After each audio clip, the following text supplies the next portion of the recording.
പടിഞ്ഞാറൻ ഏഷ്യയുടെ ഭാഗമായി സ്ഥിതി ചെയ്യുന്നതും ആര്യന്മാരുടെ നാട് എന്ന് അറിയപ്പെടുന്നതുമായ ഇറാൻ എന്ന രാജ്യം മിഡിൽ ഈസ്റ്റ് രാജ്യങ്ങളുടെ ഭാഗമായി പരിഗണിക്കപ്പെടുമ്പോഴും മുസ്ലിം ഭൂരിപക്ഷ ജനസംഖ്യയുള്ള ഈ രാജ്യം അറബ് രാജ്യങ്ങൾക്കിടയിൽ വേറിട്ട് നിൽക്കുന്നു. ഒരു പൊതു ആര്യവംശ പരമ്പരയുടെ പിൻഗാമികൾ എന്ന നിലയിൽ ഇറാനും ഇന്ത്യയ്ക്കുമിടയിൽ ചരിത്രപരവും സാംസ്കാരികവുമായ ഒരു ബന്ധമാണ് നിലനിന്നു പോരുന്നത്. അറബ് രാജ്യങ്ങൾക്കിടയിൽ പേർഷ്യൻ സ്വത്വം കാത്തുസൂക്ഷിക്കുന്ന ഇറാൻ്റെ ഔദ്യോഗിക ഭാഷയായ പാർസി ഇൻഡോ ഇറാനിയൻ ഭാഷാ കുടുംബത്തിലാണ് ഉൾപ്പെടുന്നത്. പുരാതന പേർഷ്യയിലെയും ഇന്ത്യയിലെയും ജനത അവരുടെ ഭാഷ, ആചാരം, വിശ്വാസങ്ങൾ, വംശീയത എന്നിവയിലെല്ലാം എത്രത്തോളം സമാനതകൾ വെച്ച് പുലർത്തി എന്ന കാര്യങ്ങളാണ് ഈ വീഡിയോയിലൂടെ വിശദമാക്കുന്നത്. ഒപ്പം പുരാതന പേർഷ്യയിലെ സൊറോസ്ട്രിയൻ മതവും അതിൻ്റെ വിശുദ്ധ ഗ്രന്ഥവും ഭാഷയും എത്രത്തോളം വേദിക് കാലഘട്ടവും അതിൻ്റെ ഭാഷ എന്നിവയുമായി സാമ്യം വെച്ച് പുലർത്തുന്നു എന്നതിനെപ്പറ്റിയും നോക്കാം. ഒരേ പാരമ്പര്യം പിന്തുടരുന്ന ഒരു ജനത. അവർ പിന്നീട് നിലനിൽപ്പിനായി കുടിയേറ്റം നടത്തുകയും ഒടുവിൽ 2 പ്രദേശങ്ങളിലായി വേർപിരിഞ്ഞ് ജീവിക്കേണ്ടതായും വരുന്നു. ഇടയ ജനതയുടെ ഒരു വിഭാഗം പേർഷ്യയിലും, അതായത് ഇന്നത്തെ ഇറാനിലും, മറുവിഭാഗം ഇന്ത്യയുടെ വടക്ക് പടിഞ്ഞാറൻ പ്രദേശങ്ങളിലുമായി താമസം ആരംഭിച്ചതോടെ ക്രമേണ ഇരു വിഭാഗങ്ങളും തങ്ങളുടേതായ മതവും വിശ്വാസവും രൂപപ്പെടുത്തി. അപ്പോഴും പൂർവികമായി ലഭിച്ച പൊതുവായ വിശ്വാസ സവിശേഷതകളെ ഇരു വിഭാഗവും പിന്തുടരുകയും ചെയ്തു. ഈ ആര്യവംശ ജനതയുടെ പിൻഗാമികളാണ് ഇറാനിലും വടക്ക് പടിഞ്ഞാറൻ ഇന്ത്യയിലുമായി കാണപ്പെടുന്ന ജനവിഭാഗം എന്നാണ് കരുതിപ്പോരുന്നത്. ആര്യ ജനത 2ആയി വിഭജിക്കപ്പെടുകയും അതിൽ ഒരു വിഭാഗം വേദ സംസ്കാരം പിന്തുടർന്ന് ഇന്ത്യയിൽ വാസം ഉറപ്പിക്കുകയും ഹൈന്ദവ സംസ്കാരം രൂപപ്പെടുകയും ചെയ്തപ്പോൾ മറുവിഭാഗം പേർഷ്യയെ കേന്ദ്രീകരിച്ച് സൊറോസ്ട്രിയൻ വിശ്വാസം രൂപപ്പെടുത്തി. നൂറ്റാണ്ടുകൾക്ക് ശേഷം സൊറോസ്ട്രിയൻ വിശ്വാസം ഇസ്ലാം മതത്തിൻ്റെ വരവോടെ ഇല്ലാതാക്കപ്പെട്ടു. പുതിയ മതത്തെ സ്വീകരിച്ചെങ്കിലും പേർഷ്യക്കാർ തങ്ങളുടെ പഴയ സംസ്കാരത്തെ കൈവിടാതെ ചേർത്ത് പിടിക്കുന്നതിൽ ശ്രദ്ധ വെച്ചു. ഇതിനാലാണ് മധ്യപൂർവ്വ ഏഷ്യയുടെ ഭാഗമായി നിലനിൽക്കുമ്പോഴും അറബ് രാജ്യങ്ങളിൽ നിന്നും വേറിട്ട ഐഡൻറ്റിറ്റി കാത്തുസൂക്ഷിക്കുന്ന രാജ്യമായി ഇറാൻ നിലനിൽക്കുന്നത്. ഇനി ആര്യൻ ജനതയുടെ വേർപിരിയൽ എങ്ങനെയെല്ലാം സംഭവിച്ചു എന്ന കാര്യങ്ങൾ വിശദമായി നോക്കാം. 2ആയി വിഭജിക്കപ്പെട്ട ആര്യൻ ജനതയുടെ ഒരു വിഭാഗം ഇറാനിയൻ ഉപഭൂഖണ്ഡത്തിൽ സഗ്രോസ് പർവ്വതത്തിന് ചുറ്റുമായാണ് നിലയുറപ്പിച്ചത്. മറുവിഭാഗമാകട്ടെ വടക്കേ ഇന്ത്യയിലേക്ക് പ്രയാണം ആരംഭിച്ചു എന്നുമാണ് കരുതിപ്പോരുന്നത്. ഇന്ത്യൻ ഭാഗത്ത് കുടിയേറിയവർ വേദിക് സംസ്കാരത്തിന് തുടക്കം കുറിച്ചപ്പോൾ ഇറാനിയൻ ഭാഗത്ത് നിലയുറപ്പിച്ചവർ സൊറോസ്ട്രിയൻ വിശ്വാസത്തെ പിന്തുടർന്നു. പുരാതന പേർഷ്യയിലെ സൊറോസ്ട്രിയൻ വിശ്വാസത്തിൻ്റെ മതഗ്രന്ഥമാണ് അവസ്റ്റ, അഹൂറ മസ്ത ദൈവവും. പാർസി സംസ്കാരത്തിൻ്റെ അടിത്തറ എന്നത് ജ്ഞാനത്തിൻ്റെ ദൈവം അഹൂറ മസ്തയിലുള്ള വിശ്വാസമാണ്. അവസ്റ്റയ്ക്കും ഋഗ്വേദത്തിലും സാമ്യങ്ങൾ കാണാനാവും. പ്രകൃതി ആരാധനയും പുരാതന പേർഷ്യക്കാർ ചെയ്തിരുന്നു. സൂര്യനെയും ചന്ദ്രനെയും അവർ ആരാധിച്ചിരുന്നു. വേദിക് സംസ്കൃതം പോലെ ഒരു പ്രാചീന ഭാഷയാണ് പുരാതന പേർഷ്യക്കാർ ഉപയോഗിച്ചിരുന്ന അവസ്റ്റാൻ. ഇതിൽ അസുരന് അഹൂറ എന്നാണ് പറയുക. പിതാവിനെയും മാതാവിനെയും സൂചിപ്പിക്കാനായി സംസ്കൃതത്തിൽ പിതൃ മാതൃ എന്ന് പറയുമ്പോൾ അവസ്ഥാനിൽ അതേ പദത്തിന് പിതർ മാതർ എന്നാണ് പറയുക. ഇത്തരത്തിലെല്ലാം വേദിക് സംസ്കൃതവും അവസ്ഥാനും ഒരു പൊതുഭാഷയിൽ നിന്നും രൂപപ്പെട്ട് സ്വതന്ത്ര ഭാഷകളായി മാറി എന്ന് കരുതാൻ നിരവധി കാരണങ്ങളും ഉണ്ട്. 4000 മുതൽ 5000 വരെ വർഷങ്ങൾക്ക് മുന്നേ ഈ 2 ഭാഷകളും വേർപിരിഞ്ഞു എന്നാണ് പറയപ്പെടുന്നത്. അതേസമയം വിശ്വാസവുമായി ബന്ധപ്പെട്ട ചില വൈരുദ്ധ്യങ്ങളും ഇന്ത്യയിലെയും പേർഷ്യയിലെയും ആര്യ ജനതകൾക്കിടയിൽ കാണാനാവും. ഇന്ത്യൻ പാരമ്പര്യമുള്ളവർ ദേവന്മാരെ ദിവ്യത്വമുള്ളവരും അസുരരെ രാക്ഷസന്മാരുമായി കാണുമ്പോൾ പേർഷ്യയിലെ സൊറോസ്ട്രിയൻ വിശ്വാസികൾ തിരിച്ച് അസുരന്മാരെ ദിവ്യത്വമുള്ളവരായും ദേവന്മാരെ രാക്ഷസന്മാരായും നോക്കിക്കാണുന്നു. വിശാലമായ അർത്ഥത്തിൽ നോക്കുമ്പോൾ റഷ്യൻ പുൽമേടുകളിൽ നിന്നും ആരംഭിച്ച് അഫ്ഗാനിസ്ഥാൻ, താജിക്കിസ്ഥാൻ, ഉസ്ബെക്കിസ്ഥാൻ, ഇറാനിയൻ പീഠഭൂമി വഴി വടക്ക് പടിഞ്ഞാറൻ ഇന്ത്യയിൽ എത്തി നിൽക്കുന്നതാണ് ഇൻഡോ ഇറാനിയൻ പാരമ്പര്യം.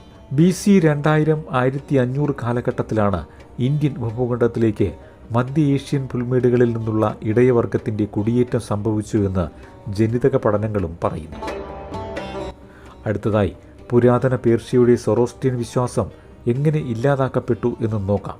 പുരാതന പേർഷ്യയുടെ ഔദ്യോഗിക മതമായ സൊറോസ്ട്രിയൻ നിലനിൽക്കവേ തന്നെ യഹൂദ മതവും ക്രിസ്തുമതവും ബുദ്ധമതവുമെല്ലാം അവിടേക്ക് എത്തിയിരുന്നു.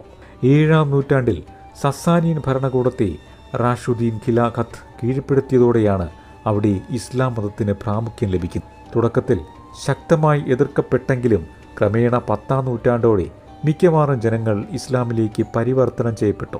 മുസ്ലിങ്ങളല്ലാത്തവർക്ക് നികുതി ചുമത്തുന്ന ഒരു നടപടിയും മതപരിവർത്തനത്തിന് സഹായകമായി. നൂറ്റാണ്ടുകളിലൂടെയാണ് സൊറോസ്ട്രിയൻ ജനത ഇസ്ലാം മതത്തെ സ്വീകരിച്ചത്. പിന്നീട് സഭാപിതാക്കളുടെ കീഴിൽ ഷിയ ഇസ്ലാം പേർഷ്യയുടെ ഔദ്യോഗിക മതമായി. പ്രാദേശിക സംസ്കാരവുമായി പൊരുത്തപ്പെട്ടുകൊണ്ടാണ് പേർഷ്യയിൽ ഇസ്ലാം മതം നിലയുറപ്പിച്ചത് എന്നതിനാൽ ഒരു പേർഷ്യൻ ഇസ്ലാം ഐഡന്റിറ്റി അവിടുത്തെ ജനങ്ങളിൽ കാണാനാവും.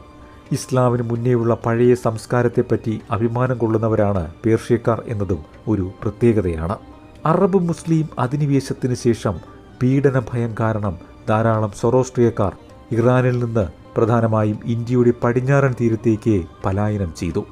ഗുജറാത്ത് പോലുള്ള പ്രദേശങ്ങളിൽ സ്ഥിരതാമസമാക്കി. അതിൻ്റെ ഫലമായി ലോകത്തിലെ ഏറ്റവും വലിയ സൊറോസ്ട്രിയൻ ജനസംഖ്യയുള്ള രാജ്യമായി ഇന്ത്യ അറിയപ്പെടുന്നു. പുരാതനമായ സൊറോസ്ട്രിയൻ വിശ്വാസത്തിൻ്റെ പിന്തുടർച്ചക്കാരായ ചെറുതെങ്കിലും ചരിത്രപരമായ സമൂഹമാണ് പാഴ്സികൾ. ഭാഷാപരമായും സാംസ്കാരികമായും വിശാലമായ ഇന്ത്യൻ സംസ്കാരത്തിലേക്ക് വലിയ തോതിൽ ചേർന്ന് നിൽക്കുന്ന ഇവരിൽ മിക്കവരും ഇറാനിയൻ ഭാഷ ആശയവിനിമയത്തിനായി ഉപയോഗിക്കുന്നതുമില്ല. രാഷ്ട്രീയം, വ്യവസായം, ശാസ്ത്രം, സംസ്കാരം എന്നീ മേഖലകളിൽ പാഴ്സി സമൂഹം ആധുനിക ഇന്ത്യക്ക് ഗണ്യമായ സംഭാവനകളാണ് നൽകിയിട്ടുള്ളത്. ദാദാഭായ് നവറോജി, ഫീൽഡ് മാർഷൽ സാം മനേക്ഷ, ആണവോർജ ശാസ്ത്രജ്ഞൻ ഹോമി ഫാഫ, വ്യവസായി JRD ടാറ്റ, സുനിൽ മേത്ത, ഫിറോസ് ഗാന്ധി എന്നിവരെല്ലാം ഇന്ത്യയിൽ അഭയം തേടിയ സൊറോസ്ട്രിയൻ വിശ്വാസത്തിൻ്റെ പിന്തുടർച്ചക്കാരാണ്. വിഭജനത്തിനും പാകിസ്ഥാന്റെ രൂപീകരണത്തിനും മുന്നേ ഇറാനുമായി അതിർത്തി പങ്കിട്ടിരുന്നു ഇന്ത്യ എന്നതും പരസ്പര ബന്ധത്തിനുള്ള വലിയൊരു കാരണമായിരുന്നു. ഇത്തരത്തിലെല്ലാം പുരാതന കാലം മുതൽ ആര്യൻ പാരമ്പര്യം തുടങ്ങി നിരവധി കാര്യങ്ങളിൽ സമാനതകൾ പുലർത്തിപ്പോരുന്ന ഇന്ത്യക്കും പേർഷ്യയ്ക്കുമിടയിൽ ബ്രിട്ടീഷ് ഭരണകാലത്തിനു മുമ്പ് ശക്തമായൊരു ബന്ധവും നിലനിന്നു പോരുന്നു. ആര്യൻ വംശപരമ്പര, ഭാഷാപരമായ സമാനതകൾ എന്നിവയ്ക്കൊപ്പം വാസ്തുവിദ്യ, സാഹിത്യം, സംഗീതം എന്നിവയിലെല്ലാം ഒരു കൊടുക്കൽ വാങ്ങലുകളും ഇരു രാജ്യങ്ങൾക്കിടയിലും കാണാനാവും.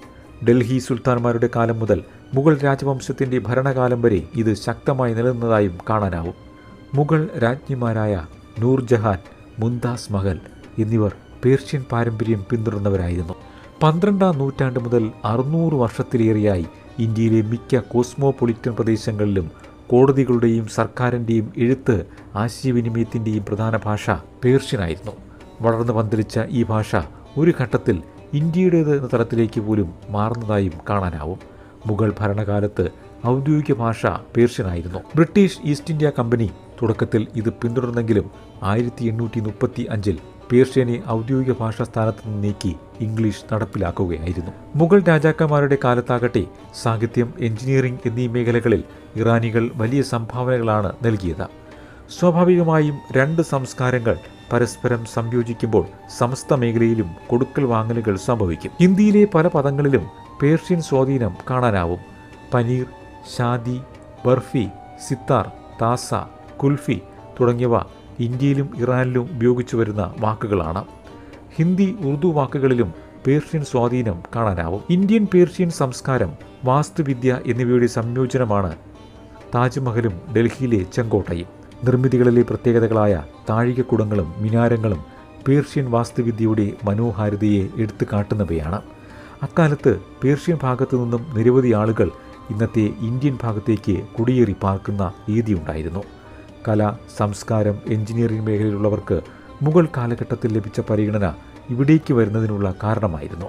ഇസ്ലാമിക് റിപ്പബ്ലിക് ഓഫ് ഇറാന്റെ സ്ഥാപകനും ആദ്യത്തെ പരമോന്നത നേതാവുമായിരുന്ന റുഹോള ഖമേനിയുടെ കുടുംബ വേരുകൾ ഇന്ത്യയിലാണുള്ളത്. അദ്ദേഹത്തിൻ്റെ പിതാവിൻ്റെ പിതാവ് സയ്യിദ് അഹമ്മദ് മസി ഹിന്ദി 19-ാം നൂറ്റാണ്ടിൻ്റെ ആദ്യകാലത്താണ് ഉത്തർപ്രദേശിൽ നിന്നും ഇറാനിലേക്ക് കുടിയേറിയത്.